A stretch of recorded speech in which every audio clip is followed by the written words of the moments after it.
Second, हमारे साथ जो आज गेस्ट हैं वो आफाक हैं, मोटिवेशनल ट्रेनर हैं, और उन्होंने इस हवाले से भी काफ़ी बात की। एजुकेशन के हवाले से आज हमसे काफ़ी सारी डिस्कशन होती रही कि ट्रेनिंग्स और बच्चों के जो है काउंसलिंग और करियर, ये तमाम चीज़ें हमने उनसे डिस्कस किया।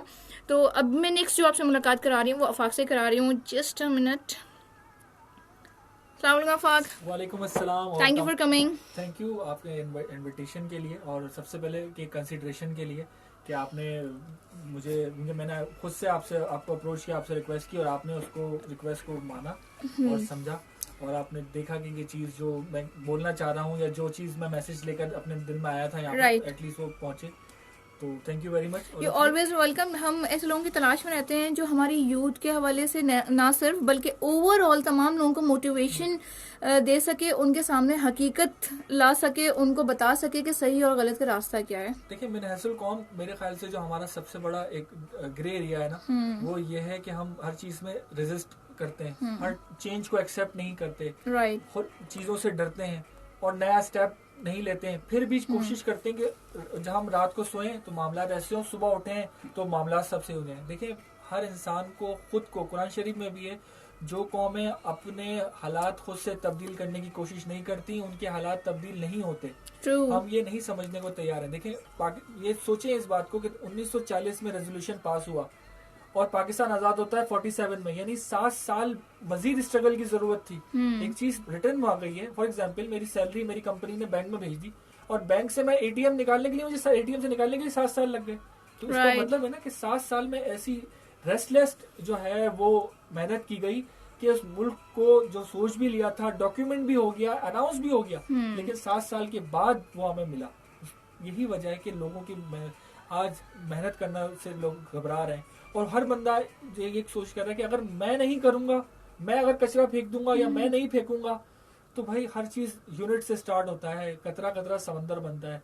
ये जो आज हम माशरे में बुराइयां, एनवायरनमेंट की बात करते हैं, आज हम गर्मी 1-2 साल से फील कर रहे हैं, ये उस चीज का खमेजाना है जो हम पिछले 10 से 12 साल से अपनी सिटी के साथ कर रहे हैं। हमने ग्रीनरी खत्म कर दी, हमने नेचुरल चीजों को दूर कर दिया। इसकी वजह से क्या, आज हम सुबह उठते हैं तो धूप होती है, परिंदों की चहचहाट से हम नहीं उठते। वजह क्या है, दरख्त खत्म हो गए, एनवायरमेंटल जो है वो चीजें अफेक्ट कर रही हैं। तो इसलिए मैं ये रिक्वेस्ट करूंगा तमाम व्यूवर्स और तमाम लिसनर जो सुन रहे थे कि कोशिश करें अपने आप में कि अपने इंडिविजुअल बेसिस पे कुछ बेहतरी करें। किसी एक बच्चे को खाना खिला दें, किसी एक बच्चे की किफालत की जिम्मेदारी ले लें, किसी एक जो है वो कोई एक नेकी एक दिन में करें। मैं हमेशा अपने तमाम स्टूडेंट्स को कहता हूँ, एक नेकी एक दिन। सही। कैरियर के हवाले से भी हमने काफी बात की, मैं चाहूंगी कि यहाँ पे भी आप थोड़ा गाइडलाइन दें। देखिए कैरियर के हवाले से सबसे पहली चीज सेल्फ असेसमेंट है। राइट। जब तक सेल्फ असेसमेंट आप नहीं करेंगे, मैं अपनी बात करूं, मैं बिजनेस ग्रेजुएट हूं और मैंने ये चीज सोची कि यार मुझे बोलना शायद बहुत अच्छा आता है। शुरू में मैं उल्टा सीधा भी बोलता था कि बोलती यार चुप हो जाओ, तुम बस हर वक्त बोलते रहते हो।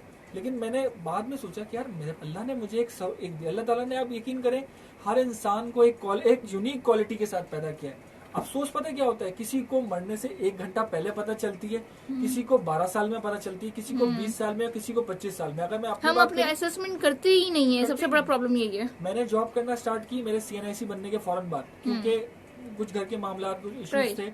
लेकिन 26 साल या 27 साल की उम्र में मुझे ये पता चला कि बेसिकली अल्लाह ने मुझे सहूलत एक यूनिक क्वालिटी के साथ पैदा किया, वो ये टू स्पीक। अब स्पीक आ गई, लेकिन सही बोलना कैसे सीखूंगा जब तक मैं सुनूंगा नहीं, मैं बोलूंगा नहीं।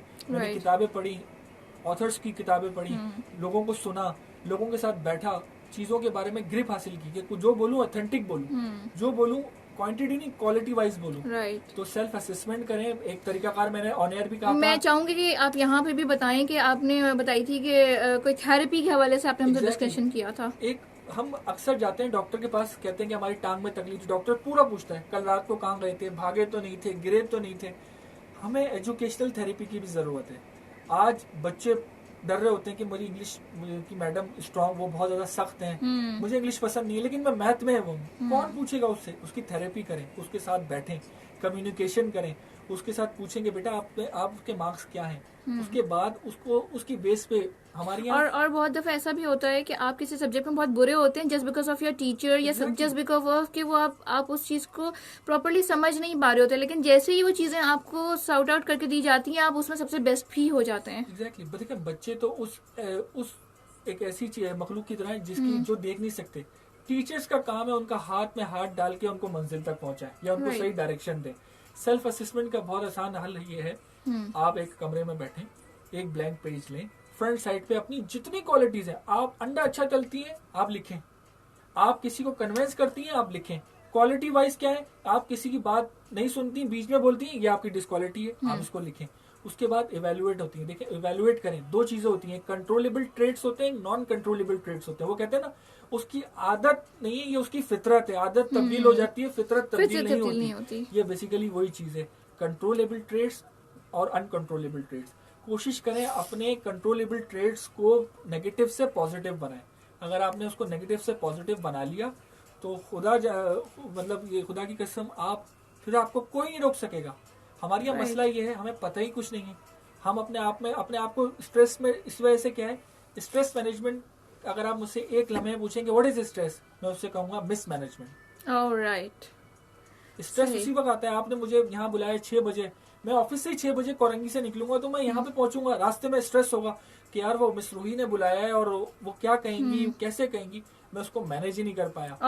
और आप फिर वो डेंजर जोन में चले जाते हैं, जहाँ पे आपको इंजरी का खतरा होता है, जहाँ पे आपको लॉस का खतरा होता है, और फिर कोई नुकसान होता है तो फिर ये होता है जी स्ट्रेस था, वो स्ट्रेस नहीं होता, वो मिसमैनेजमेंट होती है। देखिए कौमें सुबह अर्ली उठती हैं, रात को जल्दी सोती हैं, वजह क्या है, they need to manage their self. Right. अब आज हमारी दादी नानी कहती है ना तुम लेट सोते हो, वो बेसिकली हम पे एक जिसे कहते हैं कोई चीज थोप नहीं रही होती, वो बता रही होती है कि बेसिकली हमने अपनी जिंदगी जो आज से 30 साल पहले सक्सेसफुल गुजारी है वो इसी वजह गुजारी है, we will manage ourself. Right. तो अपने आप को मैनेज करें, और ये ऐसी मैनेजमेंट नहीं है जो नहीं हो सकती। कोशिश करें कि अगले 1 महीने में मैं अपने ऑफिस का काम करूंगा। जैसे कि आपने मुझे कल कहा कि आपको आना है, तो मुझे आज 5 बजे अपने ऑफिस से निकल जाना था, ताकि मैं यहाँ पे 10 से 15 मिनट पहले पहुंच जाऊँ। सही। ठीक है, उसके लिए मैंने तमाम जो मेरे डेली टास्क थे उसको मैंने उसी हिसाब से मैनेज किया। सही। तो आप मिस मैनेजमेंट नहीं करें। स्ट्रेस मैनेजमेंट कोई चीज नहीं होती, मिस मैनेजमेंट होती है। यही मिस मैनेजमेंट अगर आप अपने रिश्तों में कर दें तो वो नुकसान पहुंचाते हैं, अपने करियर के साथ कर दें तो वो नुकसान पहुंचाते हैं, इवन अपने मजहब के साथ कर लें तो उसमें भी आप जन्नत और दोज़ख के मामले में फंस जाते। राइट, जबरदस्त। अच्छा, हमने थोड़ी सी बात की थी डर की। देखिए कि डर जो है अगर आप साइड पे कर दें डर को तो कामयाबी बड़ी आसान हो जाती है। मुझे आज भी याद है कि जब मैं प्रेजेंटेशन देने के लिए खड़ा हुआ था, तो इट वाज बैक इन 2006, मैं बीबीए की प्रेजेंटेशन दे रहा था, तो मैंने करीब कोई चीज रखी थी, उसको पकड़ लिया था क्योंकि मेरी टांगे बहुत हिल रही थी। राइट। उसका अल्टीमेटली मैं 5 मिनट बाद प्रेजेंटेशन खत्म हो गई और वो मैडम ने मार्क्स दे दिए। घर पे जाके सोचा कि यार आइंदा के बाद ना ये नहीं होगा, मेरी टांगे नहीं काटनी चाहिए। उसके लिए क्या किया, शीशे में देख के प्रैक्टिस की, लोगों के सामने बिठा के, अपने घर वालों को सामने बिठाया और बोला। सबसे पहले मुझे इंग्लिश बोलने का शौक उस वक्त हुआ जब क्रिकेट में वो जो कमेंट्री होती है, टॉस होता है, मैं देखता हूँ यार कितने खुशी से इंग्लिश बोलते हैं। हमारे इंग्लिश जैसे मतलब मुश्किल लग रहा होता है कि इंग्लिश कहीं से तकलीफ से निकल रही है, मतलब कोई रूह निकाल रहा होता है, और वो देखता हूँ कि वो मुस्कुरा भी रहे होते हैं, इंग्लिश बोल रहे होते हैं और मजाक मस्ती भी कर रहे होते हैं। अल्टीमेटली आप अपने अंदर जो एक फेयर फैक्टर है, एक फेयर फैक्टर को निकाल दें। और एक्सटर्नल फैक्टर्स, मतलब रिसेंटली कुछ पाकिस्तान आर्मी के लोगों के साथ काउंसलिंग करने का मौका मिला, तो सबने यही कहा कि हमें एक जज्बा था कि पाकिस्तान में आर्मी में आना है, लेकिन अनफॉर्चुनेटली वो जज्बा जो है वो टाइम के साथ साथ जो है वो कम होता जाता है। तो क्या करें हम उसके लिए? मैंने कहा सर सोचें कि हम उन लाखों करोड़ों लोगों में से कुछ हजार निकलें, तो हमें उन करोड़ों लोगों से बेहतर होना है। तो वो कहते हैं हाँ यार ये बात बहुत अच्छी है कि वाकई में करोड़ जो लोग हैं उसमें से सिलेक्टिव लोग होते हैं। मैंने कहा अल्लाह ने आपको चुना है कि लोगों का तहफ़्फ़ुज़ करें आप। अल्लाह ने आपको इस चीज के लिए चुन लिया है, अल्लाह ने आपको इस चीज के लिए चुन लिया कि आप शहादत के मर्तबे पे जो है वो पहुंच सकते हैं। तो वो काफी खुश हुए इस मामले में। तो अपने अंदर से फेयर फैक्टर खत्म करें। एटलीस्ट जो जिस चीज से आपको डर है ना, एटलीस्ट वो एक काम, वो एक बात, एक मर्तबा कोशिश करें कि वो करें। पॉजिटिव नेगेटिव चीज ना करें, पॉजिटिव। आप एक समझते हैं कि मैं किसी से प्रेजेंट करते हुए शर्मा रही हूँ, घबरा रही हूँ, एक मर्तबा जरूर करें। उससे आपको क्या फायदा? उससे आपको फायदा ये होगा कि एटलीस्ट वो आपको अपने ग्रे एरिया पता चल जाएंगे कि मैं इस चीज को जो है इम्प्रूव करके कर सकती हूँ। सही, कोई मैसेज देना चाहेंगे?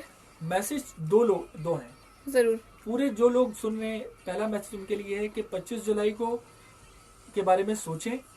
जो कैंडिडेट आपके हल्के से खड़े हो रहे हैं उनको एवेलुएट करें और सही जो है, एक मैं अभी मिसाल दी थी कि एक चौकीदार को अगर हम रख रहे होते हैं ना बिल्डिंग की, या मासी को भी रख रहे होते हैं, हमें उससे भी डर होता है, हम उसको भी एवेलुएट करते हैं। किस गांव की हो, बहन कहाँ काम करती है, उसका भी नंबर दो, उस बंदे को कॉल करते हैं कि भाई आपके घर पे फला बंदी काम करती है, क्या फीडबैक है। राइट। हर चीज की ट्रेसेबिलिटी करते हैं। पुलिस वालों से वो लेकर एनओसी लेकर आ जाओ, क्लियरेंस सर्टिफिकेट ले आओ, लेकिन इस मुल्क की चौकीदारी किसी ऐसे लोगों को दे दी जाए जिसकी कोई ट्रेसेबिलिटी ना हो, तो कितना मुश्किल है। सही। और दूसरा मैसेज स्टूडेंट्स के लिए है कि अपने अंदर एक यूनिकिज्म तलाश करें। हर साल ग्रेजुएट्स बहुत सारी तादाद में निकलते हैं, बहुत सारे प्राइवेट इंडस्ट्रीज हैं, CBM है, IB है, जिन्होंने मुझसे कांटेक्ट किया हुआ है कि आप हमारे पास आकर लोगों को मेंटोर करें। इकरा यूनिवर्सिटी, बहुत से मैं सब जगह एक करता हूँ कि यार आप 2000 बच्चे मेरे सामने बैठे हुए हो, कोशिश करो कि आप एक में वो क्वालिटी हो जो बाकी लोगों में ना हो। और उस क्वालिटी को होता क्या है, MBA करके निकलते हैं, 5 साल उस क्वालिटी को तलाश करने में लग जाते हैं, फिर बोलते हैं जॉब नहीं है, जॉब 15,000 से ज्यादा बढ़ नहीं रही। उस क्वालिटी को तलाश करें, सेल्फ एम्प्लॉयमेंट, और कोशिश करें कि वो क्वालिटी ये भी हो सकती है कि मैं फॉर एग्जांपल बर्गर बहुत अच्छे बना सकता हूँ, मेरे पास रिसोर्सेज हैं, मैं एक यूनिक बर्गर लेकर आता हूँ। देखिए ये यूनिकिज्म ने ही केंटकी फ्राइड चिकन को दुनिया भर में KFC बना दिया, बर्गर किंग को ले आए, आईफोन आ गया, फेसबुक आ गया, व्हाट्सएप आ गया। Yes exactly. अपने मैं इसमें ये ऐड करना चाहूँगा आफाक साहब की बात में कि जैसे उन्होंने यूनिकिज्म की बात की, तो इसी तरह आइडियाज जो है ना, आइडियाज को बिजनेस में कन्वर्ट करने का सोचें। हर एक शख्स के पास आइडियाज हैं। उस यूथ जो हमारी है वो अपने जो ड्रीमिंग को जो ना रोके, ख्वाब देखना ना छोड़े। आपके ख्वाब ऐसे होने चाहिए जो आपको सोने नहीं दें, आपके ख्वाब आपको जगा के रखें। आप कोई ऐसा आइडिया, कोई ऐसा ख्वाब लेके चलें और उसको आप बिजनेस में भी कन्वर्ट करें। ऐसे बिजनेस में कन्वर्ट करें जिससे कि आपकी फैमिली को, आपकी सोसाइटी को और आपके मुल्क को फ़ायदा हो। Thank you so much sir. आपको मैं ऑल द बेस्ट कहना चाहूँगी NA 247 के लिए। इंशाल्लाह आपको अल्लाह ताला कामयाब करे और जो है आप जैसे और लोग, पढ़े लिखे लोग उठें और हमारे मुल्क के लिए कुछ ना कुछ करने की सोचें और करें। और इंशाल्लाह मुझे उम्मीद है कि आप मुझे देखने के बाद मुझसे भी ज्यादा जो शरीफ लोग हैं मुझे बहुत खुशी हुई आपसे मिलकर, क्योंकि मैं कह देता हूँ मैं बड़ा पॉलिटिक्स से दूर रहता हूँ। मी टू सीरियसली उसकी वजह ये है कि मैंने कहा, मैं ये सोचता हूँ कि यार कहीं डायरेक्टली इनडायरेक्टली इनसे एसोसिएट ना हो जाए, लेकिन सीरियसली आपसे मिलके मुझे it was worth listening you. मैं दुआ करूंगा कि मेरी दोबारा से आपसे मुलाकात हो, इसलिए नहीं वो जीतने के बाद हम इनको बुलाएंगे ना। और कोशिश मैं उसकी वजह ये कि विजन की कमी है, हमारे जो बड़े हैं उनमें विजन की कमी है। अगर विजन हो, और विजन उन्हीं में होता है जिनका सब कुछ यहाँ पे होता है। सर मैं सब लोगों को ये कहता हूँ कि ऐसे लोगों को, मुझे बहुत से लोग कहते हैं ईरान, इराक या दूसरे मिसालें देते हैं, जिनका अपना यहाँ पे अपना सब कुछ यहाँ पे होता है ना, उस मुल्क मुझे बताएं कि अगर मैं एक शहर में रह नहीं रहा होता, या वो शहर मेरा होता ही नहीं, मैं उसकी ख्याल क्यों रखूंगा। तो ये हम पे जो है जो मुसल्लत कर दिए गए लोग, प्लीज इसे जो है वो निकालें। बहुत शुक्रिया। आफाक ने बड़ी खूबसूरत बात कह के ना मुझे अपने माजी की एक बात याद दिला दी, जिसने माजी ने मुझे यहाँ तक पहुँचाया है। वो ये थी कि जब मैं ग्रेजुएशन कर रहा था, BCom कर रहा था, ये बात है 86-87 की, 1986-87 की बात है कि उस वक्त मैंने अपने लिए जो प्लान किया था कि मैं टॉप क्लास बिजनेस कंसल्टेंट बनना चाहता हूँ। तो उसके लिए जो मैंने अपनी पर्सनल काउंसलिंग की थी, उसमें ये था कि मैं PhD इन बिजनेस एडमिनिस्ट्रेशन करना चाहता था। तो मैंने अपना ट्रैक ये बनाया था कंसल्टेंट बनने के लिए, और उसके लिए मैंने डेस्टिनेशन सोची थी कि मैं USA में करूँगा जाके। लेकिन फैमिली के जो फाइनेंशियल सर्कमस्टांसेस थे वो इतने अच्छे नहीं थे कि मैं अमेरिका जा सकूं और ये कर सकूं, तो मैं पाकिस्तान में ही रहा। और मैं लकीली मैं जो है वो ICE institute of cost and management accountants में पहुंच गया।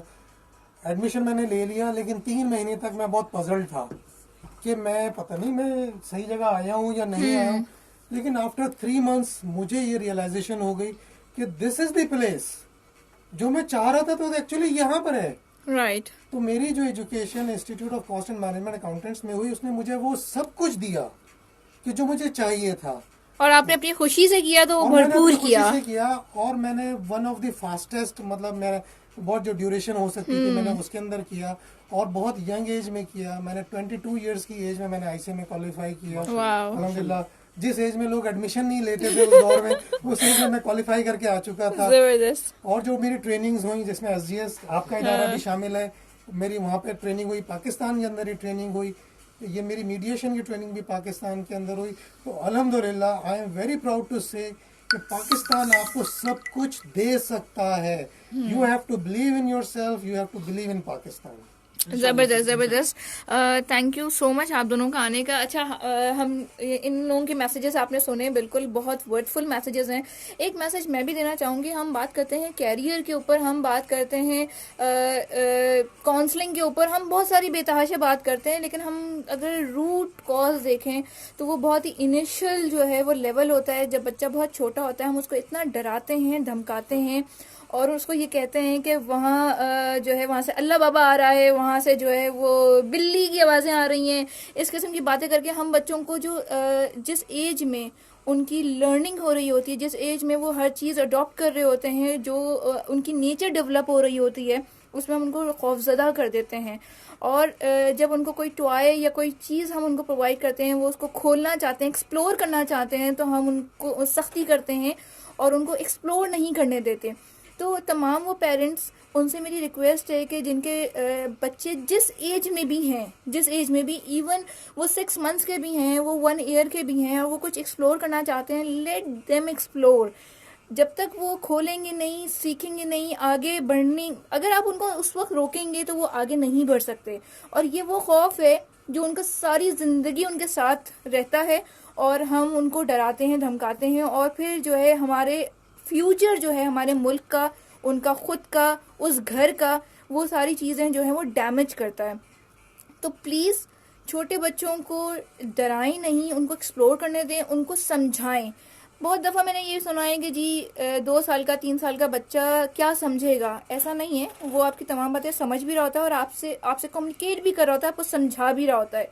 तो इनिशियल लेवल पर ही आप उनको कुछ करने की आज़ादी दें, और डर से उनको दूर रखें, और उनको एक्सप्लोर करने दें सबसे ज़्यादा, ताकि जब वो अपनी ज़िंदगी में आगे बढ़ें तो वो एक्सप्लोर कर कर आगे बढ़ें, रिसर्च कर कर आगे बढ़ें, ताकि हमें उस वक्त इतनी ज़रूरत ना पड़े लोगों को काउंसलिंग करने की, या हम जब उस वक्त काउंसलिंग करें तो वो उस वक्त भी उस चीज़ को अच्छे तरीके से अडॉप्ट करें। ये तो आफाक आपसे रिलेटेड मैंने एक चीज़ ऐड ऑन की है। सेकंड चीज़ ये है कि जहाँ तक इलेक्शन की बात हो रही है, तो मेरा भी पर्सनली यही था कि मैं किसी भी पॉलिटिक्स से दूर रहना पसंद करती हूँ, लेकिन जब ये पता चला एक पढ़ा लिखा इंडिपेंडेंट कैंडिडेट खड़ा हो रहा है, तो आई रियली वांट कि मैं जो है वो सपोर्ट करूँ उन लोगों को जो कि पढ़े लिखे हैं और आगे जो है वो कुछ अच्छा काम करने जा रहे हैं, जिन्होंने कुछ पहले भी अच्छा काम किया है। वोट आपने अपनी मर्जी से देना है, किसी के दबाव में आके बिल्कुल भी नहीं देना है। और एक बात और मैं ये कहूँगी कि ना फोर्स करें ना फोर्स में आएँ, खुद सोचें समझें। आज की यूथ भी बहुत समझदार है, और तमाम बड़ों से रिक्वेस्ट करूँगी कि इस मामले में भी फोर्स ना करें, बच्चों को उनके डिसीजंस लेने दें। आज की यूथ समझदार है, आज की यूथ जानती है, एक्सप्लोर करती है, सर्च करती है, और उसके बाद वो डिसीजन लेती है। लेट देम डू, कि वो शायद कुछ उनकी वजह से कुछ बेहतर आ जाए, और आप अपना किरदार अदा करें कि फोर्स ना करें चीज़ों को, उनको रियलाइज़ करें, रियलिटी को समझें। और आज का प्रोग्राम बहुत औसम गया। मेरा ख्याल है इससे बड़ी वीडियो भी मैंने आज से पहले कभी नहीं डाली, इतनी लंबी लाइव वीडियो मैंने नहीं डाली। 2 घंटे कहाँ गए एज यूजुअल हमें नहीं पता चला। बहुत मज़ा आया, जिन्होंने सुना होगा वो अंदाज़ा कर सकते हैं कि आज हमने बहुत सारी चीज़ों के ऊपर बात किया, और एज यूजुअल टाइम कम पड़ गया। इंशाल्लाह नेक्स्ट प्रोग्राम में हम दोबारा मिलेंगे और एक बहुत अच्छे गेस्ट के साथ मिलेंगे। और अभी हम तमाम लोगों की तरफ से जो है वो अल्लाह हाफिज़। ठीक है, इंशाल्लाह नेक्स्ट प्रोग्राम में फिर मुलाकात होगी। टिल देन अल्लाह हाफिज़।